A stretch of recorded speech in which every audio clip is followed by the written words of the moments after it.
welcome to Rock, Paper, Hand Grenades. I think I'm Gary Harper. I think I'm Rochelle Nevieux. She thinks she's Rochelle. Who do you think you are? I am Carla Gericke. Oh, she knows. I know. She's like confident. Today I know who I am. Yes. No, we're wearing pearls. I've never worn pearls before. So Carla brought pearls. And it's funny because I checked Facebook because I was trying to figure out the backstory on the pearls because I don't remember. I heard it at the testimony yesterday, but I forgot because I got brain damage. And I went online to try to find out. And the first thing I see is Governor Sununu with clutching a handful of pearls, which is pretty funny.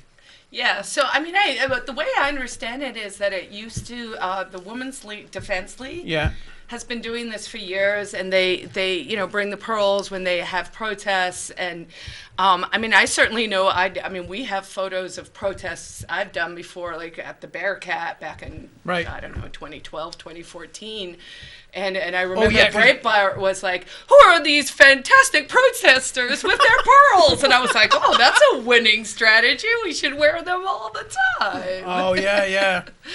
The Bearcat, another stupid thing. Oh, my goodness. What a picking horrible thing. Oh, what I got to remember, I wrote it down. What's Saturday? You rated. Yes. Roaded. That's the past tense of roaded. 12 noon at the State House. There is a gun rally. Wear your pearls. Yeah. Noon to 2. Noon to 2 at the State House. I think they're really hoping for a good turnout. I know my husband and I are going. I've gone every year. Are you bringing pearls for everybody also? You know, I don't know about for everybody, but maybe for special people. Yeah. I mean, I only have so many strings of pearls, too. You know what I'm saying? Yeah. I don't actually have any strings of pearls. But, you know, I mean, I like these ones I found actually in an antique store up in Littleton. So I got them for a song. You know, you just kind of have to keep your eye out when you're in, you know, out picking for stuff or yard sales or, you know, estate sales. Wait, which song? Which song? I like some marching song. I don't know. Shall we sing?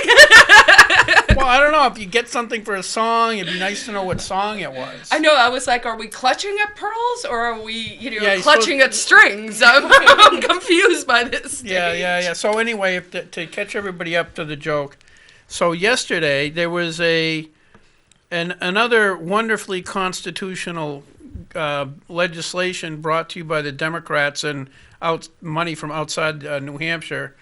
It's called red flag laws. Red flag laws are, in theory, the problem with them is, in theory, they sound nice. They sound reasonable. They sound reasonable on paper. Mm-hmm. The problem is, the premise is your neighbors, or no, not your neighbor, because the amendment says only family. So a family member's is off their rocker, and you're worried about them.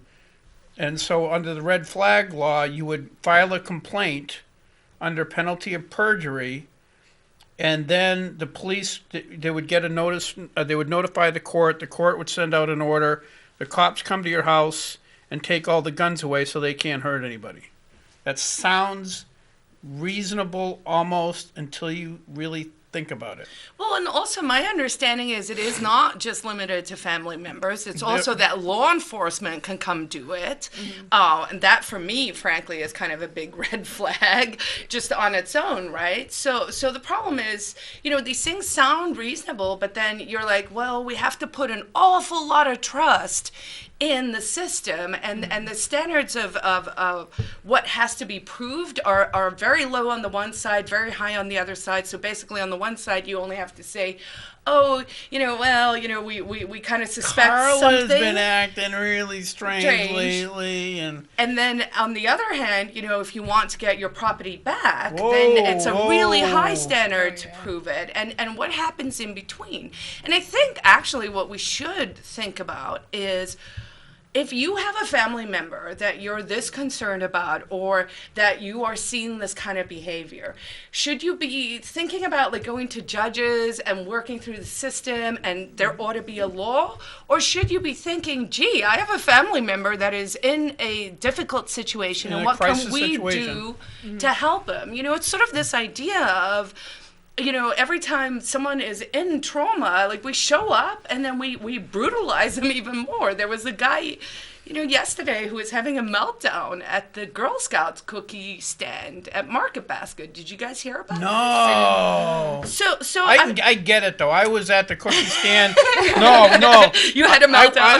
I was at the cookie stand earlier today, and I had to knock down a bunch of people at the elementary school where my granddaughter goes. It was brutal. But luckily, I got these pads on my so you went right in. Yeah, I there? went right in. I went for it, and we took out a home improvement loan, and bought $10,000 worth of cookies. Worth of cookies. Oh wow! It's for my granddaughter, and she's cute. But no, I didn't hear about it. Well, so I mean, basically, this guy, regardless of whether he was obviously like something was not on, right? So some people were speculating he was having a bad trip. He was on meth. He could have just been having like some kind of bipolar meltdown. We don't know, but what we do know is the dude was acting weird, right? So. So they called the police, and the police came in, and according to the newspaper report in the Union Leader, I mean, the guy was sitting down. He had formed fists with his hands. He was holding a pole, and they started tasering him. And I'm like, and this was a department that literally got their tasers 2 weeks ago. Okay, so they got new toys, Taser and now they're happy. like, okay, like let's go try this out. And tasers are less lethal than guns, but they're certainly not non-lethal. harmless. Yeah, No. they can give you a heart attack, whatever. The other thing, and to your point, is so let's presume either there's a medical condition, which is very often the case, an adverse reaction to medication, all kinds of stuff can cause that kind of behavior. Mm-hmm. But let's presume for a second that this guy is suffering from post-traumatic stress, and now you taser him. What did you just do to this guy's psychology? You made it worse.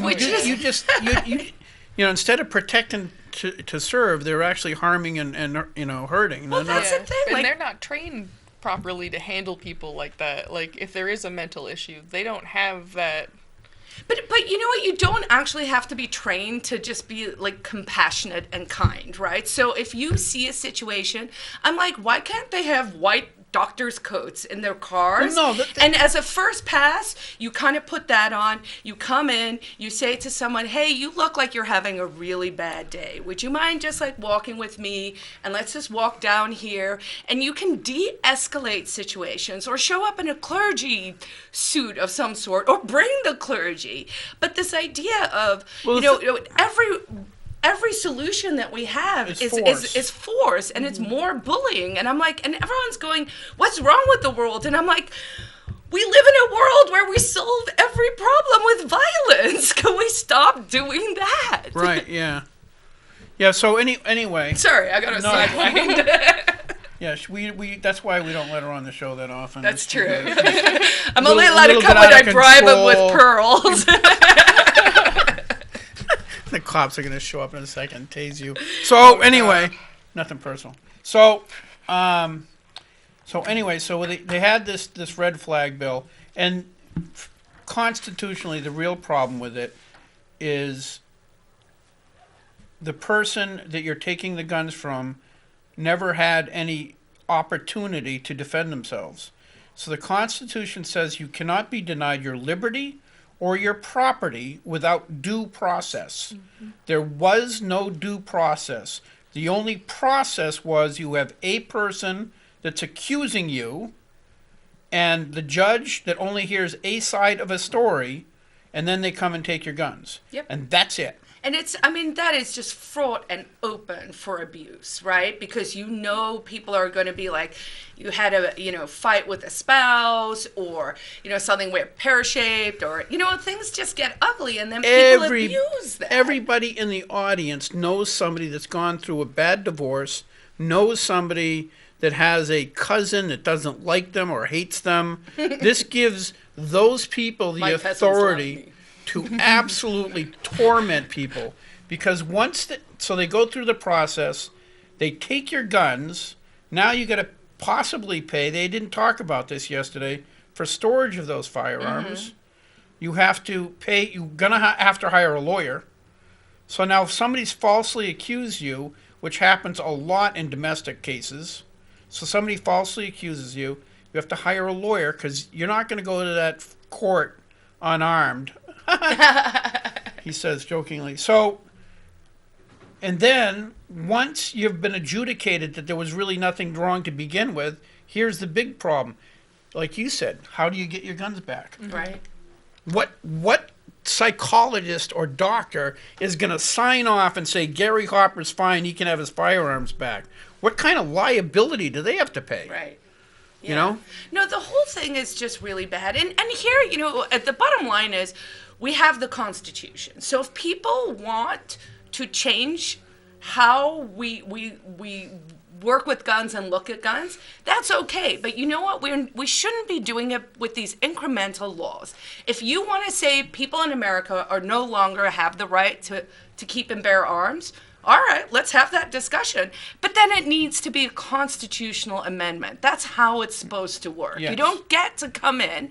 And once again, these are like out-of-state people, right? Yeah, did you actually see the bill? I don't know if you I did. read parts of it, yeah. Yeah, if you read the bill, it's obviously an out-of-state bill. Right. Because it just goes on and on and on and on. I mean, you fall asleep reading this. Yeah, that's how I was Skim like, through things. yeah, and it's just, and so it's not, okay, let's have the discussion to amend the Constitution of the United States of America. To allow the government to take people's to allow, guns. yes, fine. If that's what you're gonna do. Because if we're there, We're screwed. that's pretty much a conversation we should be having then, right? Yeah. Because we kind of are there, we're just pussyfooting around it. Pretty much. So anyway, the Women's Defense League, like Carla said, for years has been using pearls as kind of their signature thing. And so a bunch of the guys on the committee, I'm pretty sure it was maybe Susan Olsen was up to it. Somebody provided them with these. Yeah, people were handing them out. People were handing out pearls. Probably from the Women's Defense League. And so I think 3 or 4 of the guys on the committee, and that's the other thing. When you listen to the reporting, okay, it said, and the men on the committee is now that is that's their new thing. Because you're a guy, you're therefore wrong. Now prove yourself to be right. Right, and it's a distraction from the real issues. That's something that drives me just nuts in the media. Kimberly Moore, I think, who was also involved with a lot of this. Yeah. She was saying she was fielding media, questions all day, CNN, MSNBC, like mainstream, like big media. Yeah. And I said to her, make sure you mention the pearls, but then pivot and talk about the issue, because they want to make these things ridiculous instead of saying, well, as I said, if we're there, like if we're saying the government and certain people in this country don't think that we have a right to self-defense, then let's talk about that. Let's not talk about the joke behind it. Right, yeah. because so the guys who were wearing the pearls on the they were hearing the bill, and they weren't playing with them.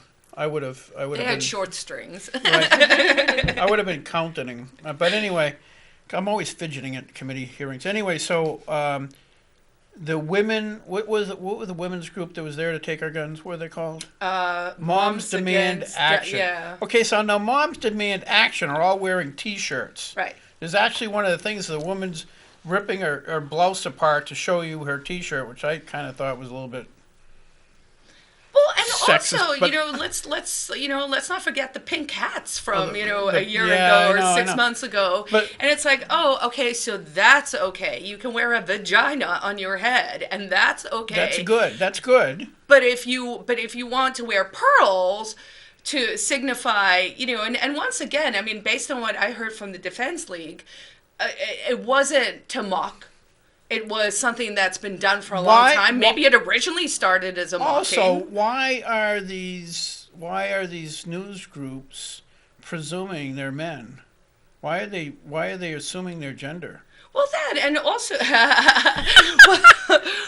also it's sort of offensive, right? I mean, to people who are involved with the Women's Defense League, because, I mean, that is a real, women's rights movement. These, It's a you know, huge we movement, talk right. about empowering women. We talk about true self-defense. You know, learn to shoot. Go to, you know, a girl power. Like all of that stuff. Like that's real feminism. You know, like if we've got to put it in you know progressive terms. And so it's like really. So now you're attacking people who are actually your allies. So, you only like feminism when it's victim feminism. You don't like empowering women. No, burn the bra type Right. feminism. Yeah. That's what they're looking for. Yeah. Like, that's not real feminism. Yeah, I think that's a good way to put it. It's victimized feminism, not empowering. Because to me, I've always felt, I've said this, I don't know, for 30 years, that instead of hearing about a woman sexually assaulted down in some park on a Saturday night in Manchester, if you heard of some guy got shot in the groin 5 times in a park in Manchester, guess what happened to the quantity of assaults in the park? Oh, yeah. No implication there. But anyway, anyway, that's what happened yesterday at the State House. All ridiculous. And like you said, because of the way the media spun the whole thing, it turned out to be all about the pearls and nothing about the fact that they want to get rid of due process and just take people's guns. It's going to get people killed, and it endangers many, many people. So, anyway. And why should we trust a government? Whoa! They want to come take I'm your part guns. of the government. I'm certainly trustworthy. No, I'm not. We believe you, Gary. Yeah, But I still want my gun. I don't blame you. Hey, so Africa, South Africa. Yeah. Now, you're from South Africa. Indeed.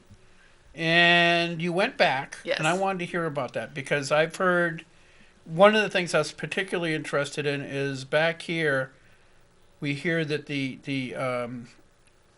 landowners are being stripped of all their land property and shot, some of them killed. Is that the case, or is that just...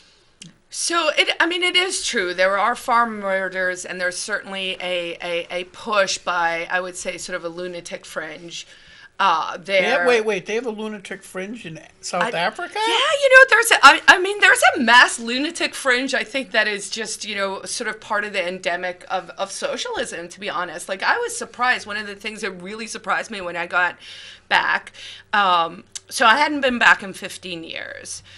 So, that was a good chunk of time to really be able to see differences and positives and negatives. But like one of the first terms I heard there was like white privilege. And I was like, I don't know that was like a global thing now. Now, having grown up in apartheid South Africa, certainly as a white person, I understand what that term means. But I thought that was kind of like a weird American progressive thing. Like, I didn't know it was like, a global thing where, so that surprised me. But to get back to sort of the farm murders and that kind of stuff, crime is bad. Crime has been bad since before I left. Do you have a right to bear arms in South Africa? They kind of. So maybe like 10 years ago, they started doing gun buybacks and that kind of stuff. A lot of people now have to actually protect themselves with air rifles, so with like paint guns.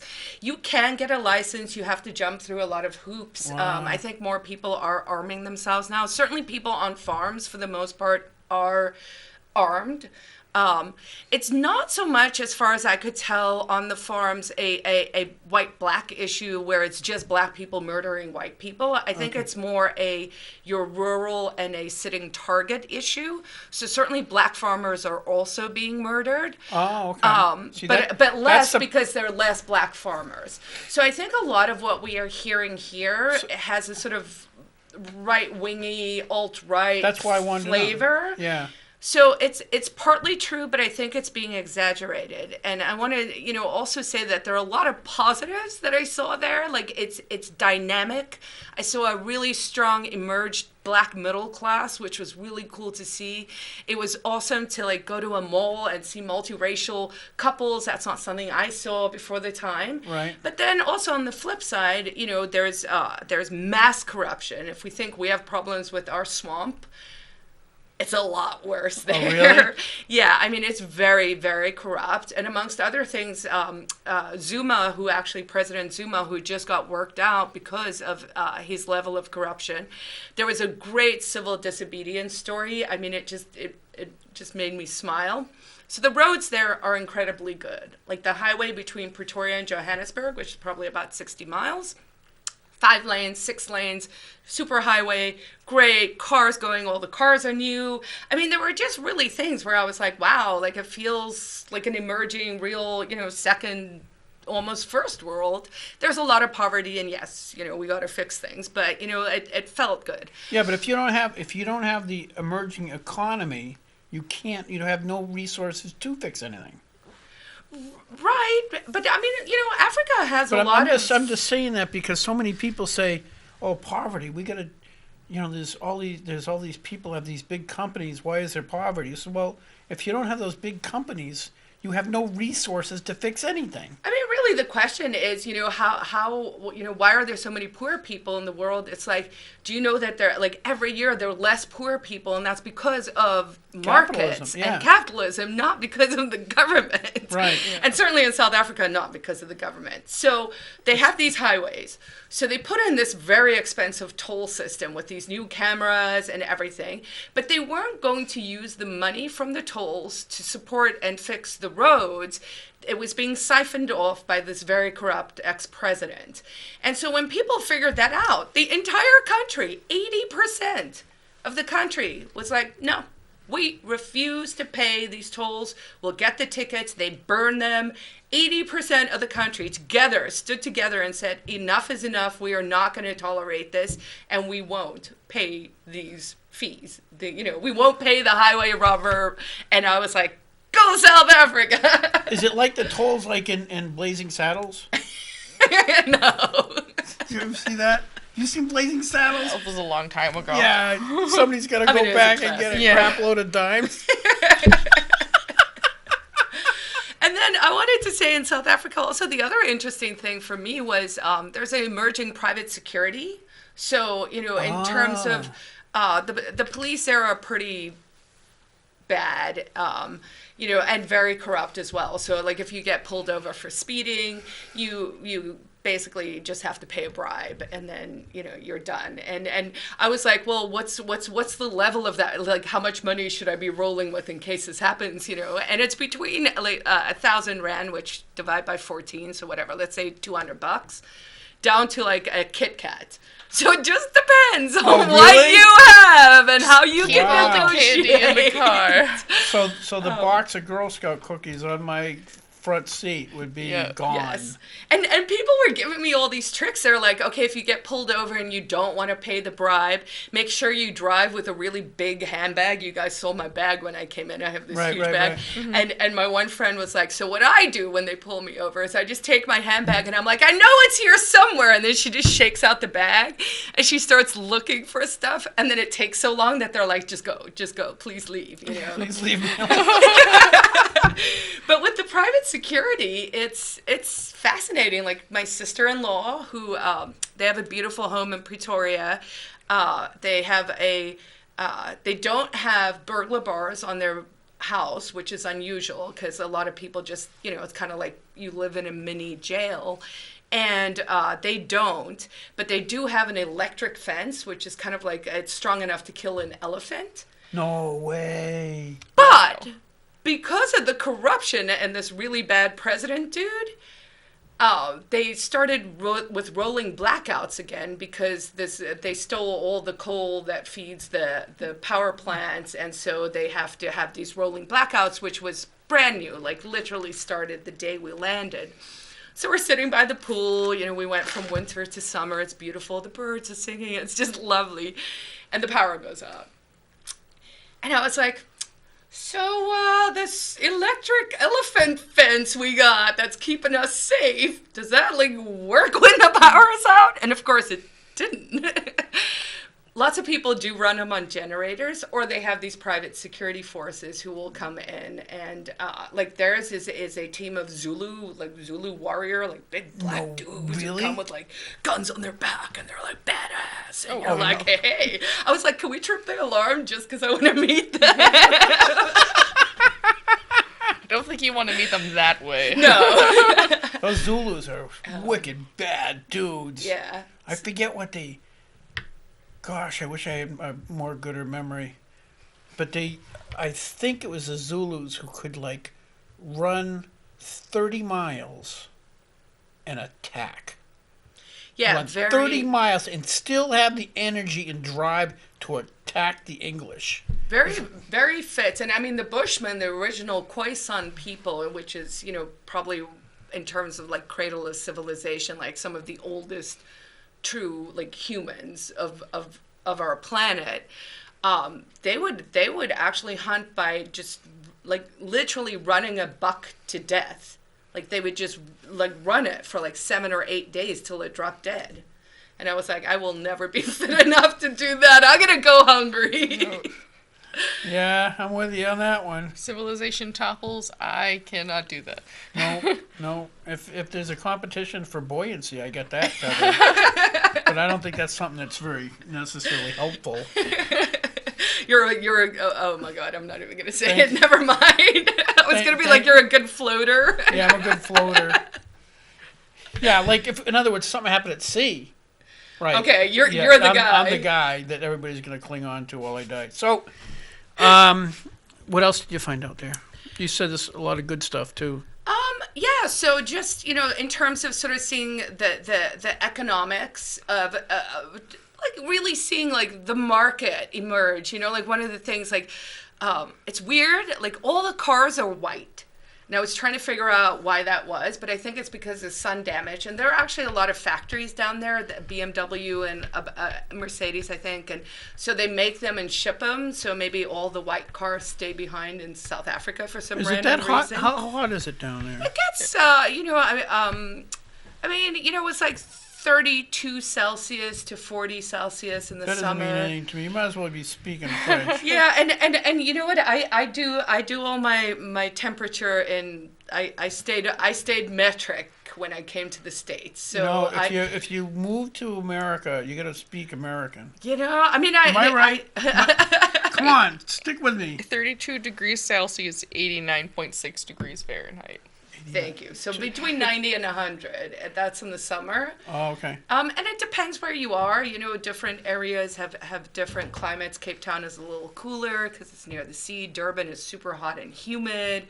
So it depends, you know, like which region. Closer to the equator, too, will be a No, lot. Yeah. Well, South Africa itself you're down is at like the bottom, so but far like if you go down. further up, it'll get hotter. Oh, yeah. No, once you're in, like, the, you know, northern parts of Africa, it's... Because the equator goes through...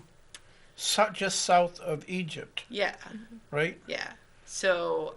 Yeah, so anything in that bandwidth is wicked hot. Very hot and fairly dry, right? And then I mean then we've got all the Sahara desert and everything, and then sub-Saharan is where I'm like, okay, I have a vague idea, but you know, I actually just found in my pickings, I got one of those old globes. That light up. Oh, that yeah? are in the stand on the box, right? I've those. wanted one since I was little. I know, they're awesome. And I found one here on Elm Street. I saw it. I took a photo. Did you get it for a song? I mean, it was around $100. I mean, so it wasn't like Expensive a song. So that's more of an opera. But it's, you know, it's at least 50. More of an opera. Yeah. I mean, it was 50 or 60 years old. I just waste this stuff. It's like... Sorry. Yes, okay, that was funny. All right. Operetta, let's say. But it was weird because we were looking at it and we were just trying to figure out how old it was based on which countries were countries. Oh yeah. Because you know, so we were looking at it still Europe. had the USSR, right? Yeah. So we were looking at Europe and we were like, oh, this is all still part of the Soviet Union, so it's got to predate this. And then we were kind of looking the Berlin at Africa, Wall, right? And just looking at a globe and looking at the world and kind of realizing, oh wow, like I was like, where is Yemen? or where is Libya, where we're off, Somewhere over You there. know, it's like, Well, we should know where these places are. When- I you can know. name a lot of the countries. Don't necessarily know where they are. Yeah, because a lot of I the feel like if we can't find them, we shouldn't be invading them. if you can't spell them, Yes. don't go there. Right. So, yeah, because a lot of the African countries still, if the globe is old enough, would have still been under French control or English control, French German. and English, yeah. Yeah, that's pretty weird. That's pretty great. That's pretty. That's That's pretty interesting. awesome. Because I actually went to an English high school, and my husband went to an Afrikaans high school, although, I spoke Afrikaans, and we speak Afrikaans at home. When we started dating, we actually had entirely different senses of history. Because I was taught a colonial British, imperial Yeah. Cape Takaya, Yeah, baby!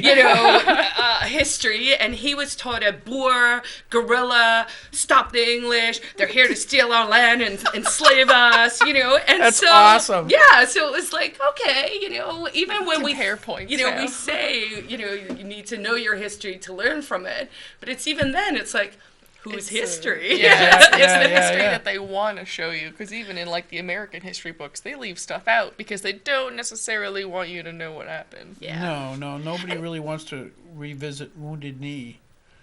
Yeah. That's pretty horrible stuff we can do to each other.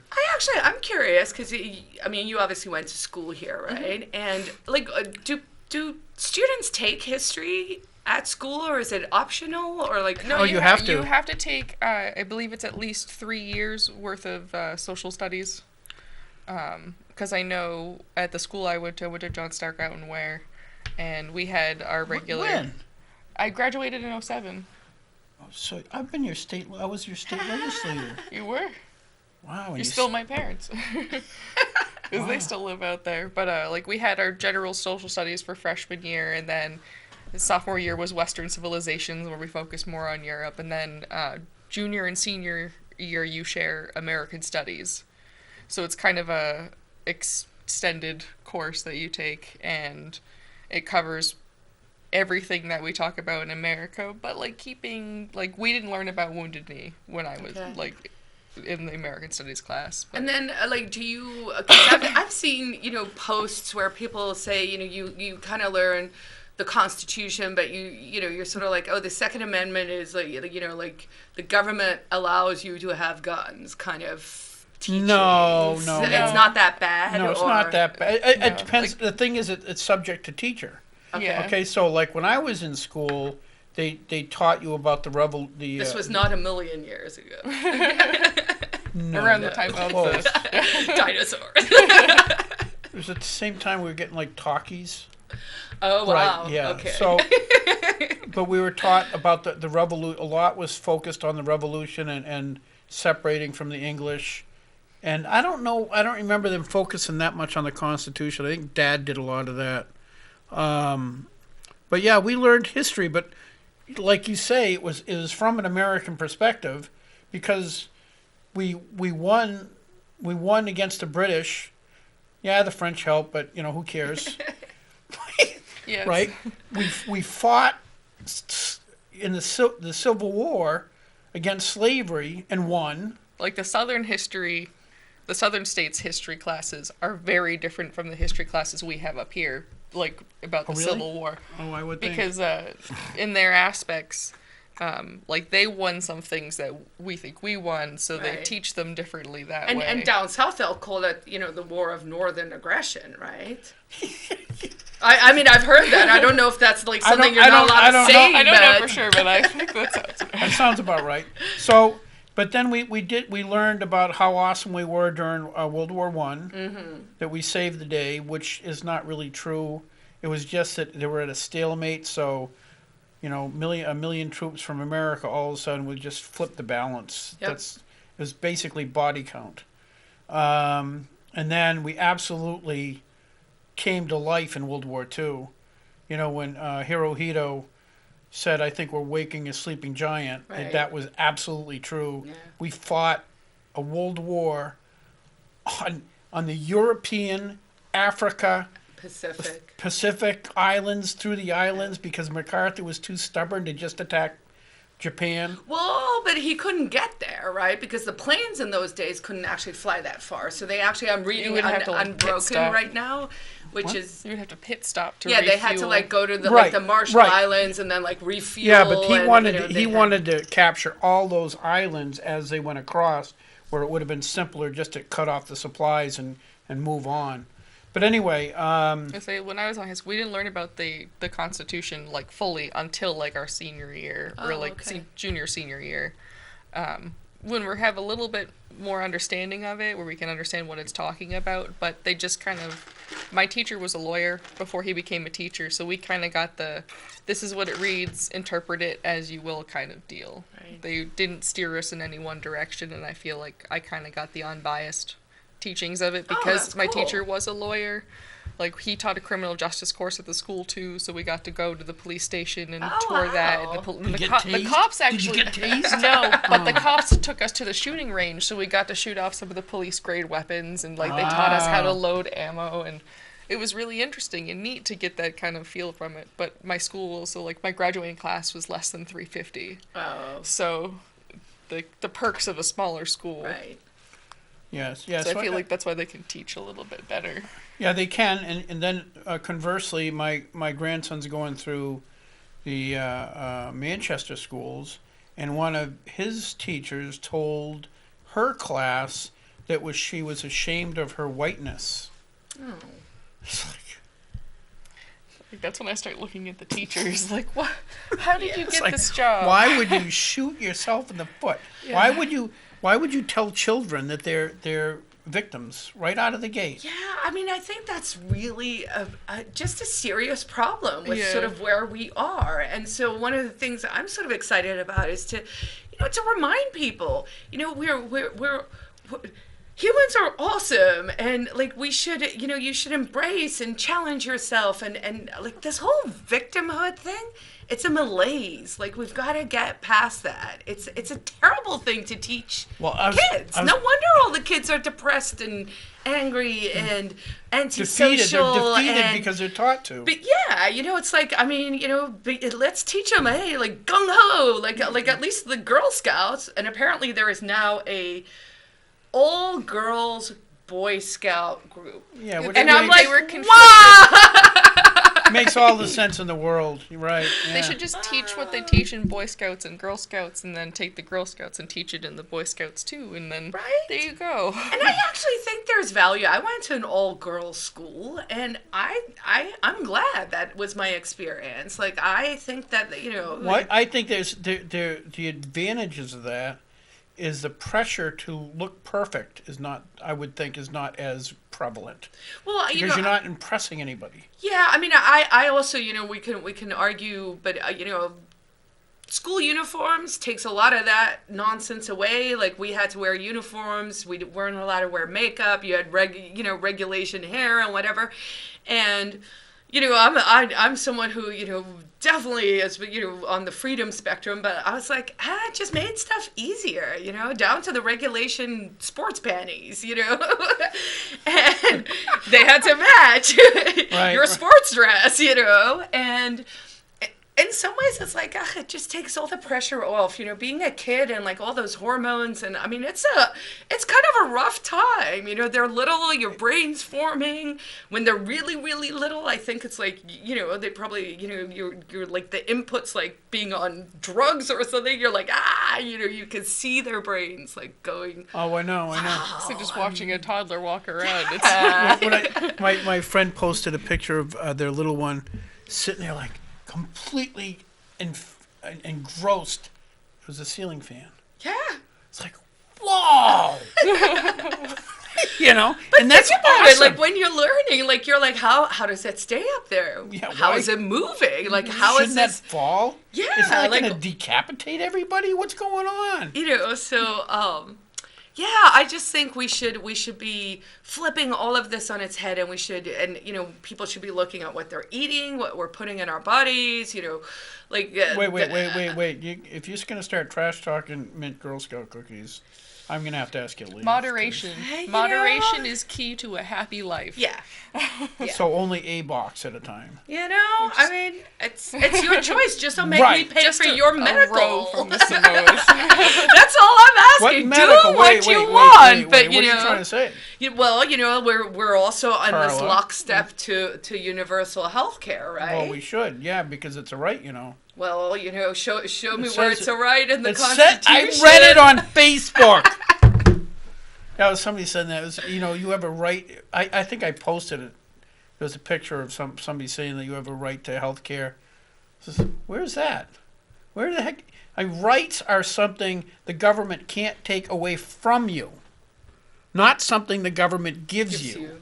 And I mean, people don't understand that anymore. So, one of the biggest problems is the mal-education. That's why I was asking about, what do people really learn in schools? Because I have an impression, and it's very bad. But then I was like, well, I didn't go to school here, so maybe it's really not that bad. Right. And if it's not that bad, then the question is, where is everyone learning this sort of nonsense that is very, very programmed? Everyone's on message. I did do my MFA in the States, so I did a master's in fine arts, useless degree, but hey, I was, and I paid out of pocket. As long as I don't have to pay for your useless degree. Yeah, and I paid out of pocket. I didn't go into debt, but.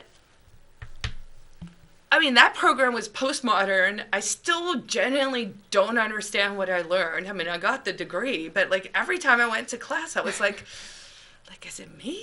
Or is it I'd read Foucault and I'd be like, I don't In all of the college courses that I've this. ever taken, it was like a redo of a high school course I took, or I didn't quite understand what I was learning because there wasn't a point to what I was learning. Yes! It was almost like reading the red flag bill yesterday. Exactly. I'm reading and reading.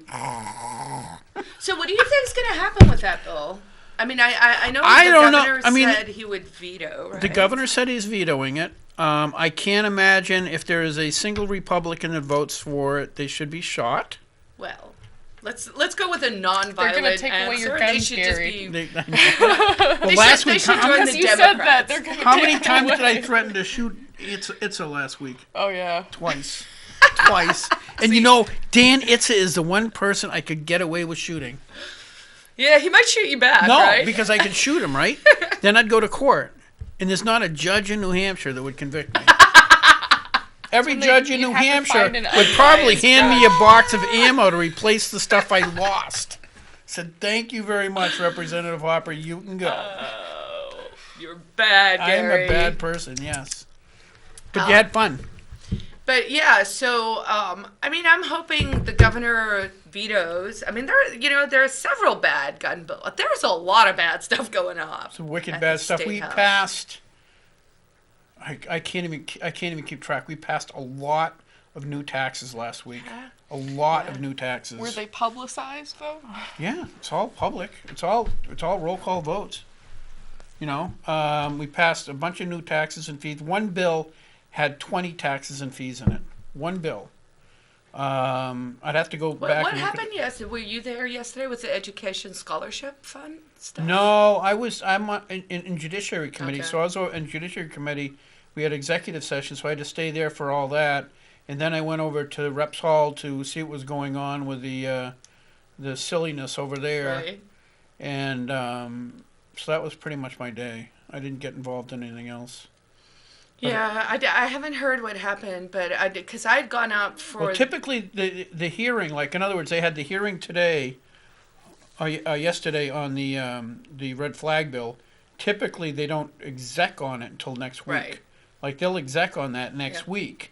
Probably, I think they have to. Well, with this Education Scholarship Fund, right, so this is the fund that, I mean, it's basically a win-win. I understand why the Democrats are against it. They're against it because they're against freedom and competition.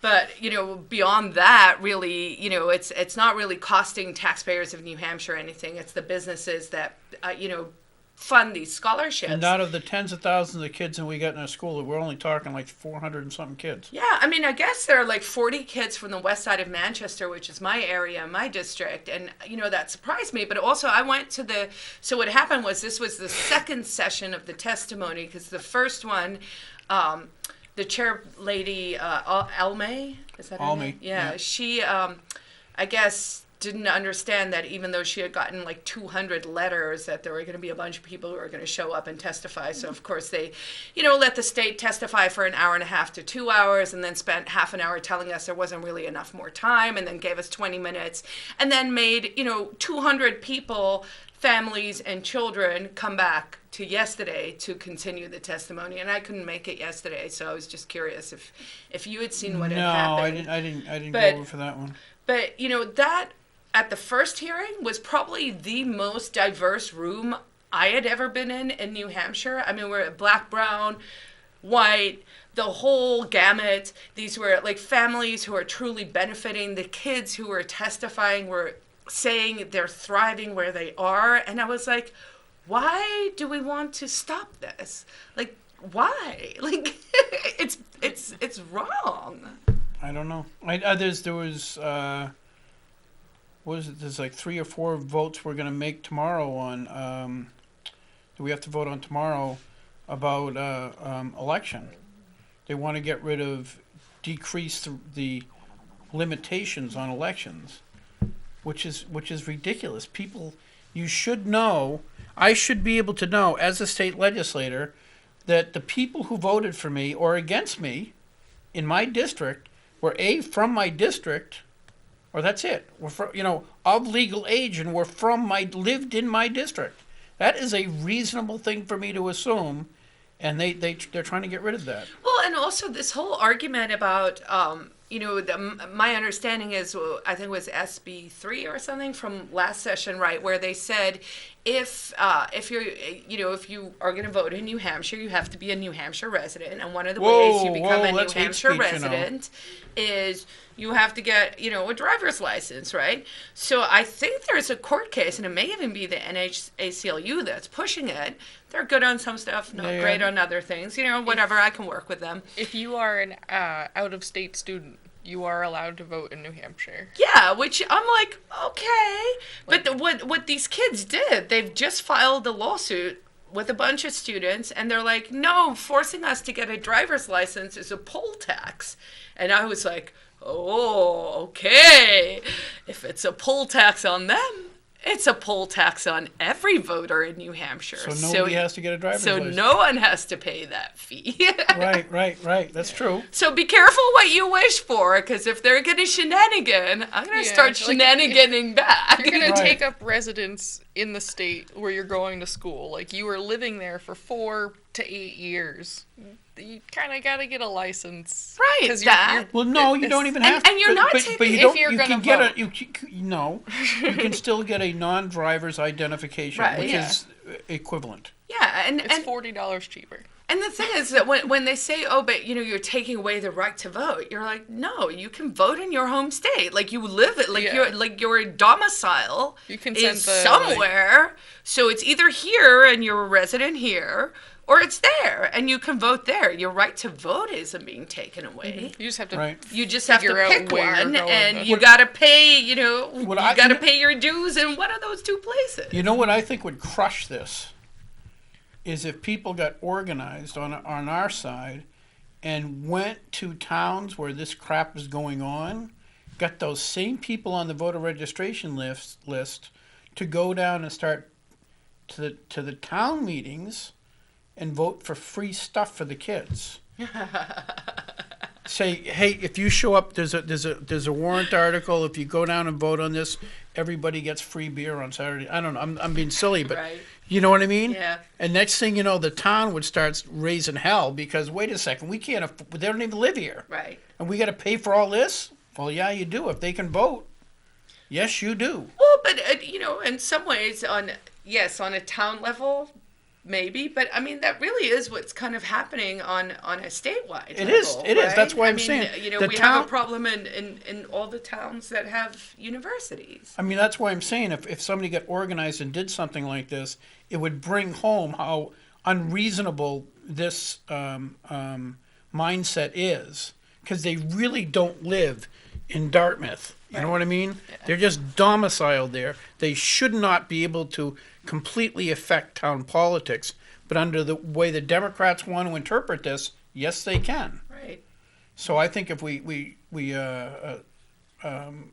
somebody got organized, we could make this very, very difficult for them. So many problems. It's like how do you pick? Which ones do you pick to fix? I constantly struggle with that. So I sort of decided I'm going to fix myself, and I'm going to do what I think I can do. And beyond that, I want to inspire other people to do that as well.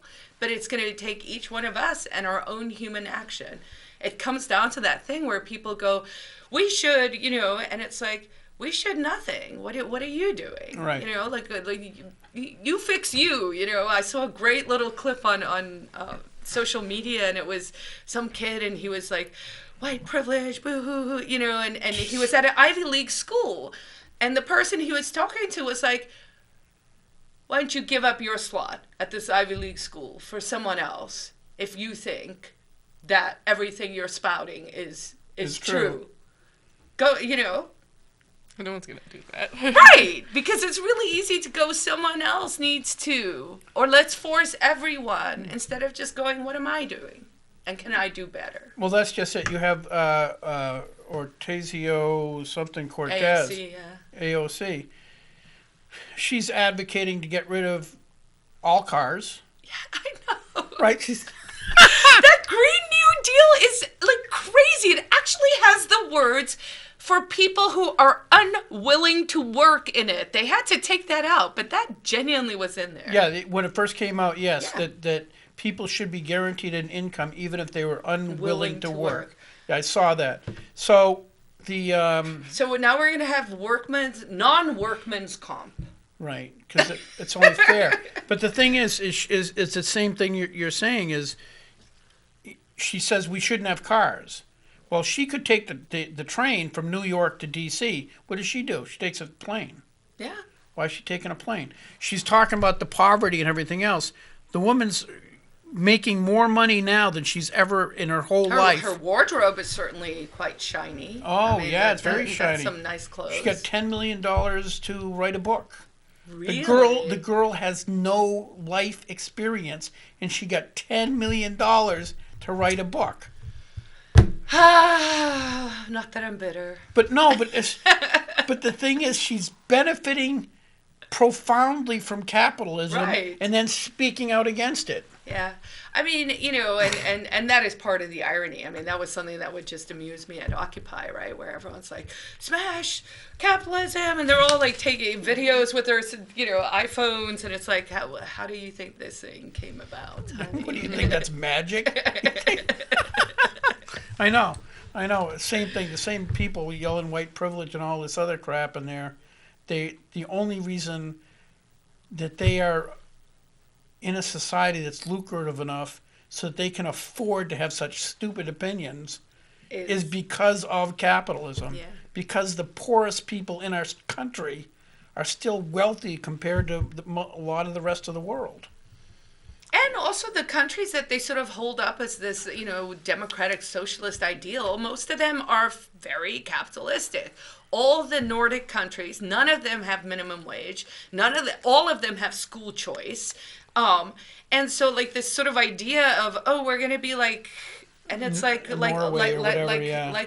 Like these are really small countries that do have social programs for these very limited things, but minimum wage don't have, forced unions don't have, school choice do have, so it's like all this stuff that's really socialistic, that's being foisted on us, isn't even something that those countries have. So stop with the bad ideas. Yeah, socialism,